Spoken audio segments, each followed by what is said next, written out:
Mumbai police कर्मियों के लिए आयोजित होने वाला कार्यक्रम स्थगित कर दिया गया है। दरअसल बढ़ते कोरोना की वजह से उमंग कार्यक्रम को स्थगित करना पड़ा है। मुंबई पुलिस कमिश्नर संजय पांडे ने ट्वीट करके जानकारी दी है।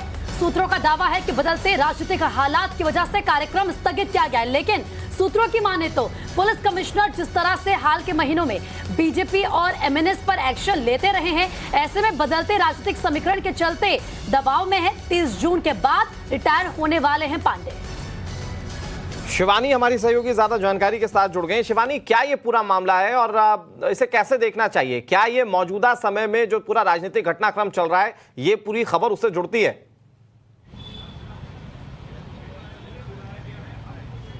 बिल्कुल, यहाँ पर देखा जाएगा। एक वजह ये भी है कि गवर्नर खुद कोविड पॉजिटिव हैं, सीएम अब उद्धव ठाकरे खुद कोविड पॉजिटिव हो चुके हैं। कोरोना के केसेस में भी इजाफा हो रहा है। इनफैक्ट कल ही के दिन 5000 से ज़्यादा केसेस ओवरऑल महाराष्ट्र में देखने को मिले हैं।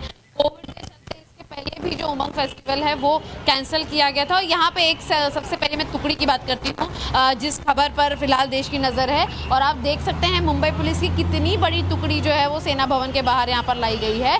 डिप्लॉयमेंट लगाई जा रही है सिक्योरिटी के मद्देनजर, क्योंकि 12 साढ़े 12 बजे मीटिंग का वक्त बताया गया है। ये भी कहा जा रहा है कि शिव सैनिक जो हैं वो समर्थन करने के लिए सड़कों पर आ सकते हैं। शिव सैनिक जो हैं वो उद्धव ठाकरे द्वारा अपना समर्थन दिखाने के लिए जो है सेना भवन पर मौजूद हो सकते हैं। तो बाकायदा आप देख पा रहे हैं कि मुंबई पुलिस की एक बड़ी टुकड़ी यहाँ पर मौजूद। हालांकि सीनियर ऑफिशियल्स भी इनको यहाँ पर कुछ देर में असिस्ट करेंगे और गाइड करेंगे।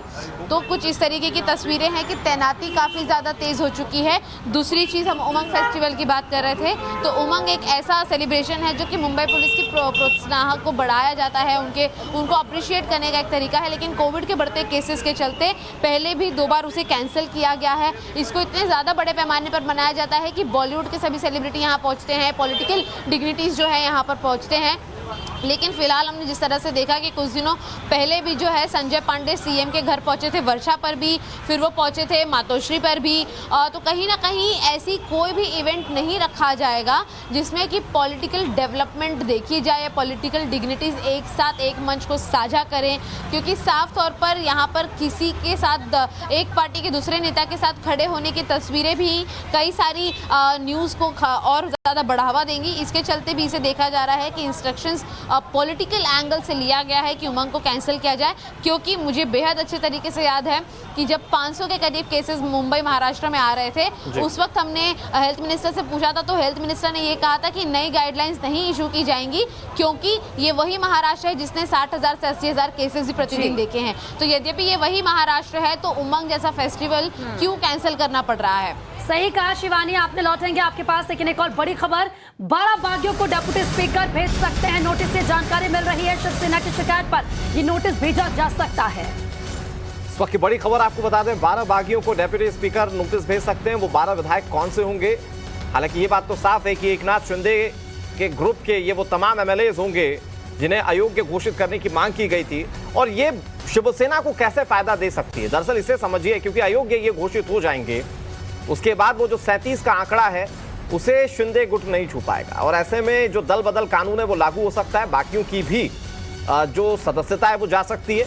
और ऐसे में सरकार बचाने की एक कम से कम स्थिति शिवसेना के पास है। लिहाजा ये शिकायत की गई और उसके बाद डेप्यूटी सीएम ने, माफ कीजिएगा, डेप्यूटी स्पीकर ने ये नोटिस भेजा है। किन विधायकों को भेजा है वो तस्वीरें तो देखिए, हम आपको बता रहे हैं एकनाथ शिंदे जिनका नाम सबसे पहले इस लिस्ट में आगे आ रहा है। इसके अलावा तानाजी सावंत का नाम सामने आ रहा है, प्रकाश सुर्वे का नाम सामने आ रहा है, बालाजी किड़ीकर का नाम भी सामने आ रहा है, अनिल बाबर और लता सोनवान। ये एक एक नाम हम आपको बता रहे हैं कि एक चेहरे बता रहे हैं कौन से 12 बागी हैं जिन पर एक्शन की तैयारी की जा रही है। तो ये 6 आपने देख लिए चेहरे कौन से। अगले 6 चेहरे देखिए, यामिनी जाधव बताई जा रही है जिनको नोटिस भेजा जा सकता है। संजय श्रीसद बताए जा रहे हैं कि इन्हें नोटिस भेजा जा सकता है। भरत गोगावले, संदीपान भूमरे, अब्दुल सत्तार, महेश शिंदे। तो ये वो टोटल 12 चेहरे हैं जिन्हें डेप्यूटी स्पीकर जो है वो नोटिस भेज सकते हैं और उसके बाद मुमकिन है कि कार्रवाई की जाएगी।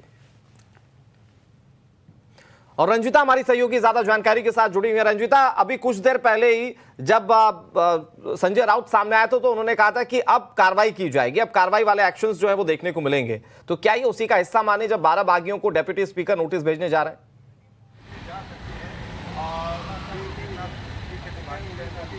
बिल्कुल, इस बात का जिक्र हम पहले भी कर रहे थे और जिस तरह से खबर निकल कर आ रही है, ये अब तक की उद्धव ठाकरे सरकार के लिए और उद्धव ठाकरे के लिए एक बड़ी चीज़ हम कह सकते हैं, क्योंकि लगातार जो 6 मात का खेल चल रहा था, लगातार उसमें पिछड़ते नजर आ रहे थे उद्धव ठाकरे।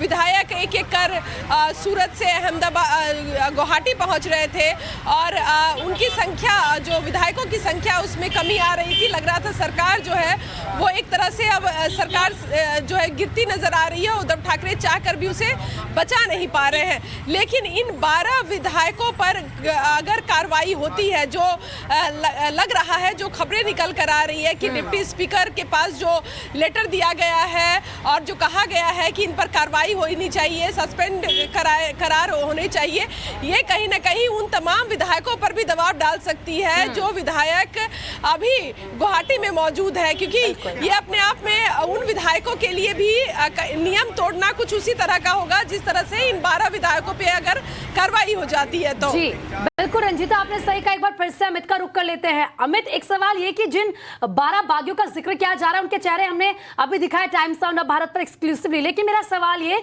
कि सिर्फ यही बागी जो 12, इनको क्यों चुना गया है? ऐसे तो कम से कम 38 विधायक है शिवसेना के जो बागी होकर आ चुके हैं शिंदे गुट में, तो फिर इन 12 को क्यों चुना गया है? नहीं, देखिए, एक तरीका होता है, जो पॉलिटिकल पार्टीज होती है, एक तरीका है कि अगर 10 या 20 है तो उसमें से जो कि हार्डकोर है, जो उनको पता है कि ये जो 12 हैं, ये वो 12 हैं जो कि शिंदे के समर्थक हैं, जिनकी वापसी ना तो संभव है, या तो अगर उनको वापस ले लेंगे तो भी भविष्य में ये शिवसेना के लिए या उद्धव ठाकरे के लिए खतरा पैदा कर सकते हैं।